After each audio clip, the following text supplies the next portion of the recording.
Hello दोस्तों, welcome to my YouTube channel KBT geography. आज अपन पढ़ने जा रहे हैं कृषि भूगोल यानी कि एग्रीकल्चरल ज्योग्राफी। ठीक है। कृषि भूगोल का पहला टॉपिक में अपन क्या पढ़ेंगे सबसे पहले कि कृषि जो है, कृषि का इवोल्यूशन कैसे हुआ। ठीक है।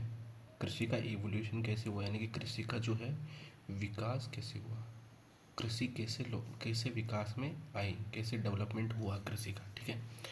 तो अपन डेवलपमेंट को समझने से पहले अपन पुराने समय में जाते हैं, यानी कि प्राचीन समय में कैसे क्या होता था, क्या नहीं होता था। ठीक है। आपने हिस्ट्री के अंदर पढ़ा होगा, एक तो होता है पूरा पाषाण काल, दूसरा होता है मध्य पाषाण काल। ठीक है। मध्य पाषाण काल, और तीसरा आता है नव पाषाण काल। यानी कि पूरा पाषाण काल, मध्य पाषाण काल और नव पाषाण काल, ये चीज़ आपने हिस्ट्री में पढ़ी होगी। ठीक है। ये हिस्ट्री में आपने पढ़ी होगी।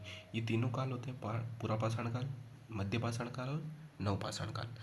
ये तीनों चीज़ों से कैसे कृषि का एवोल्यूशन हुआ, मैं आपको वो चीज़ समझा रहा हूँ कि कृषि का अपन एवोल्यूशन पढ़ रहे हैं। फिर एवोल्यूशन के बाद में अपन कृषि भूगोल की परिभाषा पढ़ेंगे, किसी कृषि भूगोल की परिभाषा पढ़ेंगे। कृषि भूगोल की परि जैसे अपन ने पॉपुलेशन ज्योग्राफी के अंदर पढ़ा था कि पॉपुलेशन ज्योग्राफी का इवोल्यूशन कैसे हुआ, फिर ज्योग्राफर्स के द्वारा कैसे डेवलपमेंट हुआ, वो चीज़ पढ़ी थी। तो इसी के अंदर अपन देखेंगे कि कृषि भूगोल का इवोल्यूशन कैसे हुआ, फिर ज्योग्राफर्स के द्वारा ये जो एग्रीकल्चर ज्योग्राफी है उसका डेवलपमेंट कैसे हुआ, उन्होंने कौन कौन सी परिभाषाएं दी, वो चीज़ अपन देखेंगे यहाँ पे। तो पूरा पाषाण काल के समय क्या होता था, देखना अपन ये देखते हैं कि कृषि जो है मानव की एक प्राथमिक आवश्यकता है। ठीक है। प्राथमिक आवश्यकता है। जब अपन इंडस्ट्रियल ज्योग्राफी पढ़ते हैं या फिर इकोनॉमिक ज्योग्राफी पढ़ते हैं, ठीक है, इंडस्ट्रियल ज्योग्राफी पढ़ते हैं, इकोनॉमिक ज्योग्राफी पढ़ते हैं। इंडस्ट्रियल ज्योग्राफी आती है सेकेंडरी एक्टिविटीज़ के अंदर, और इकोनॉमिक ज्योग्राफी के अंदर जो पहली इकोनॉमिक एक्टिविटी होती है, पहली इकोनॉमिक एक्टिविटी वो क्या होती है, एग्रीकल्चर यानी कि कृषि। तो कृषि जो है, कृषि को अपन किसके अंदर कंसिडर करते हैं, प्राइमरी एक्टिविटी।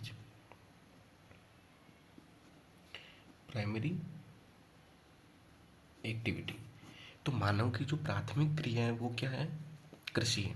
ठीक है। तो इसमें अपन एक चीज़ देखा कि मानव की प्राथमिक क्रिया कृषि है। कृषि का अपन एवोल्यूशन पढ़ रहे हैं कि कृषि का कैसे कैसे प्राचीन समय में एवोल्यूशन हुआ था, डेवलपमेंट हुआ था। तो पूरा पाषाण समय में क्या हुआ था, मैं आपको बोल के समझा रहा हूँ यहाँ पे ये चीज़ कि पूरा पाषाण काल में क्या हुआ था।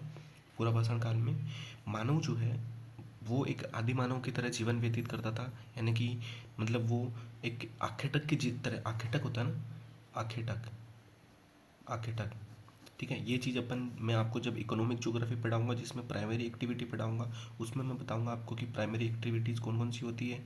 कि पहली तो होती है कृषि, दूसरी होती है आखेटक, ठीक है, तीसरी होती है मत्स्य खनन, ठीक है, फिर आता है वानिकी। तो ये चीज़ें मैं आपको मतलब प्राइमरी एक्टिविटीज़ के अंदर जो अपन पढ़ेंगे इकोनॉमिक ज्योग्राफी में, वो आपको पढ़ाऊंगा। ठीक है।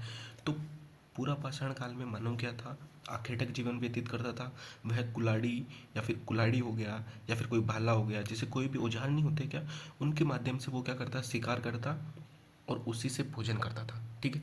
यानी कि पूरा पाषाण काल में क्या करता मानव, अपने जो औजारों के माध्यम से शिकार करता और उसी शिकार से अपना पालन पोषण पेट पूजा करता था। ठीक है।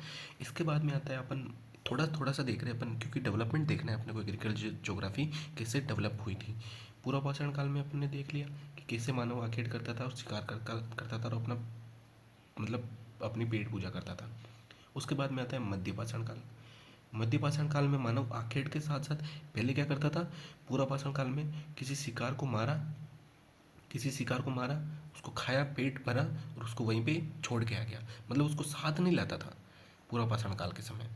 मतलब जैसे कि कोई जानवर दिख गया उसको तो उसको मारा, वहाँ पे थोड़ा बहुत पेट भरा, जितने भी जो उनके साथ में जो झुंड में जो लोग रहते थे उन सभी ने उनको उसका पेट भरा और बाकी का जो बचा हुआ वो वहीं पे छोड़ दिया। मध्य पाषाण काल में क्या होता था, इसमें भी लोग आखेट तो करते थे, लेकिन आखेट के साथ साथ वो क्या करने थे लगे थे, संग्रहण करने लगे थे। संग्रहण, ठीक है। आखेटक और संग्रहण, आखेटक व संग्रहण, ये चीज़ पूरी की पूरी अब कंप्लीट हुई। मैंने इसीलिए यहाँ पे सिर्फ आखेटक शब्द लिखा था कि प्राइमरी एक्टिविटीज़ के अंदर क्या क्या चीज़ आती है ये, तो मैंने इसी वजह से यहाँ पे आखेटक लिखा था और संग्रहण बाद में लिखा। तो पूरा पाषाण काल में मानव क्या करता था, शिकार करता था, सिर्फ आखेट करता था।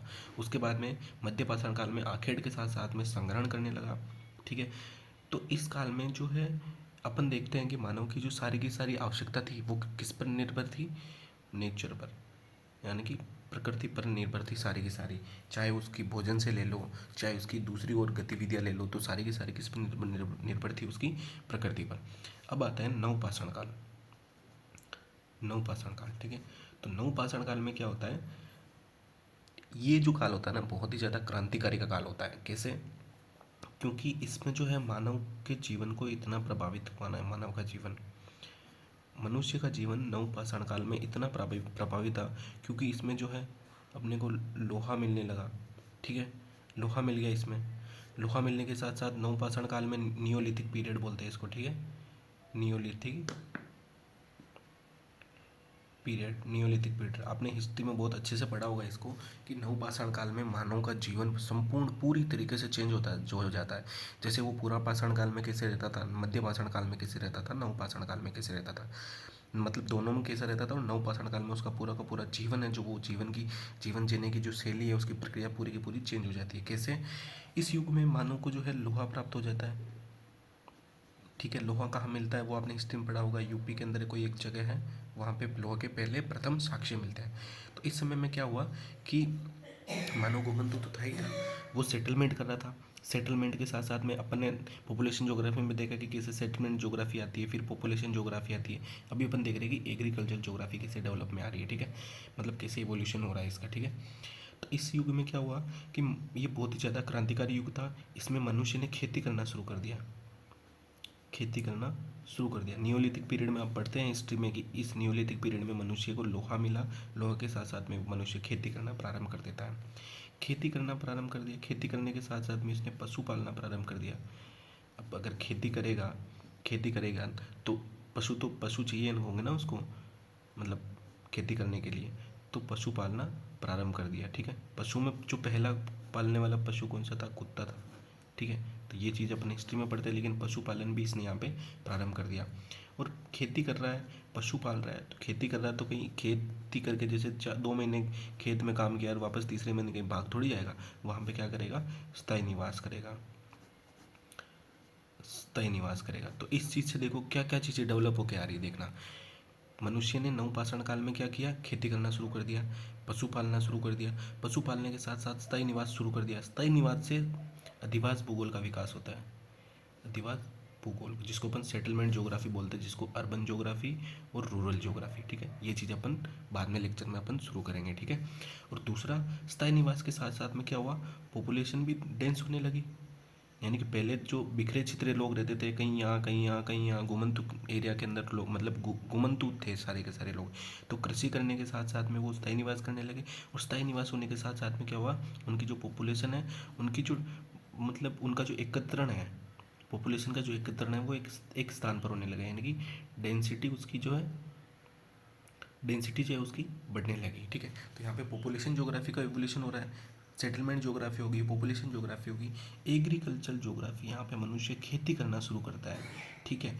तो इस युग जो नवपाषाण काल युग था ना, इस युग में मानव के जीवन की प्रक्रिया बिल्कुल ही चेंज होने लगी थी।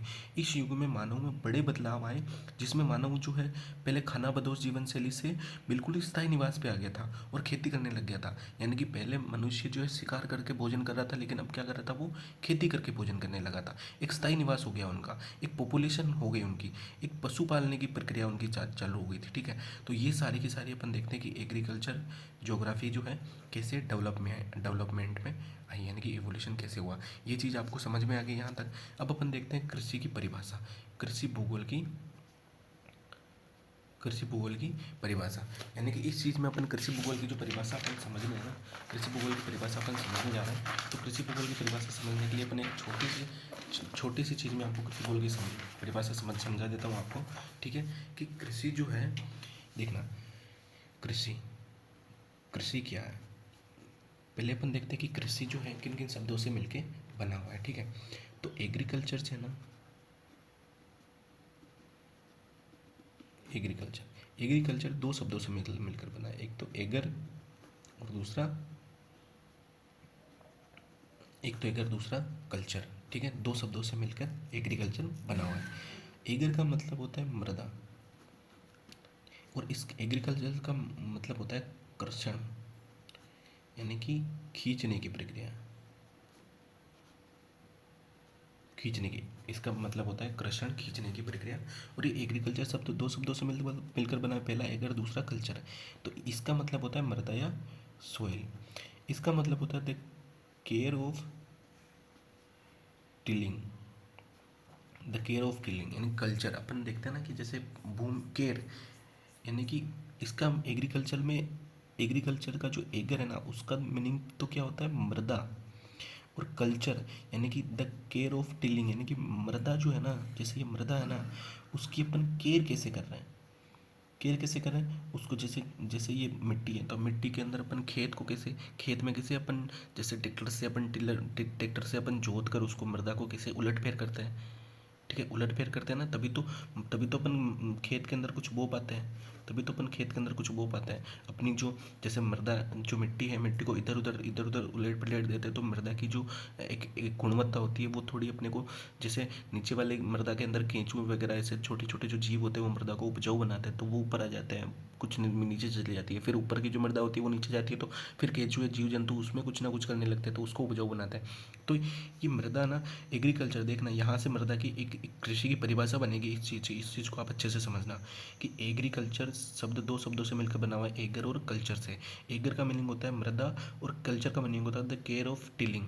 टिलिंग का मतलब होता है मृदा को उलट फेर करना, ठीक है। तो इसमें कृषि की जो परिभाषा बनाए अपन, वो क्या बना सकते हैं कि देखना, मृदा किस पे होती है, मृदा को अपन भूमि बोल सकते हैं, मृदा को अपन भूमि बोल सकते हैं ना, भूमि है जो मृदा, मृदा है जो भूमि है, ठीक है। तो भूमि को, ये केयर ऑफ टिलिंग, टिलिंग यानी कि ऐसे ऐसे करना है ना, तो भूमि को पालने की क्रिया ही कृषि होती है। साफ साफ शब्दों में, एक छोटे से वर्ड में मैं बताऊँ ना, तो भूमि को पालने की क्रिया क्या कहलाती है, कृषि कहलाती है। भूमि को पालने की क्रिया, भूमि यानी कि मृदा, ठीक है, भूमि को पालने की क्रिया ही कृषि कहलाती है। इसी चीज़ से, सिर्फ इन दोनों शब्दों से जो बाद में जो जितने भी जोग्राफर्स आएंगे ना, उन्होंने जो जो परिभाषा दी है, कृषि एग्रीकल्चर ज्योग्राफी की परिभाषा एग्जाम्स के अंदर पूछी जाती है, ठीक है। तो जैसे जैसे मृदा की खेती किसने दी है, मृदा की खेती की संज्ञा किस जो है वैज्ञानिक वैज्ञानिक ने दी है, उसका नाम है वाटसन। तो वाटसन ने मृदा की खेती की संज्ञा दी है, ठीक है। और मतलब जो साइमंस ने कौन सी परिभाषा दी है, लॉन्गमैन ने कौन सी परिभाषा दी है, मैकार्टी ने कौन सी परिभाषा दी है, तो ये सारी की सारी परिभाषा अपन अगले लेक्चर में पढ़ेंगे। तो आपको इस चीज़ से समझ में आएगा नहीं आया कि कृषि शब्द से, एग्रीकल्चर शब्द से कैसे कृषि की परिभाषा निकल के आ रही है, कि मृदा को पालने की क्रिया, या भूमि को पालने की क्रिया, या फिर ऐसा ऐसा बोल सकते हैं कि भूमि को बड़े पैमाने पर जोतने की क्रिया, या विशाल जोतने की क्रिया, भूमि को बड़े पैमाने पर, भाई टिलिंग कैसे करें, जोत कर ही करें ना, कि भूमि को या फिर मृदा को बड़े पैमाने पर जोतने की क्रिया ही कृषि कहलाती है, ठीक है। तो ये चीज़ अपन ने पढ़ ली कि कृषि का, इसमें इस लेक्चर में अपन ने क्या पढ़ा कि कृषि का एवोल्यूशन कैसे हुआ, एग्रीकल्चर ज्योग्राफी, और एग्रीकल्चर ज्योग्राफी कृषि की परिभाषा क्या है, ये चीज़ अपन ने इसमें समझ ली। अगले लेक्चर में अपन पढ़ेंगे कि जो जो जोग्राफर्स हैं उन्होंने कौन कौन सी परिभाषा दी है, वो चीज़ अपन अगले लेक्चर में पढ़ेंगे। Thank you.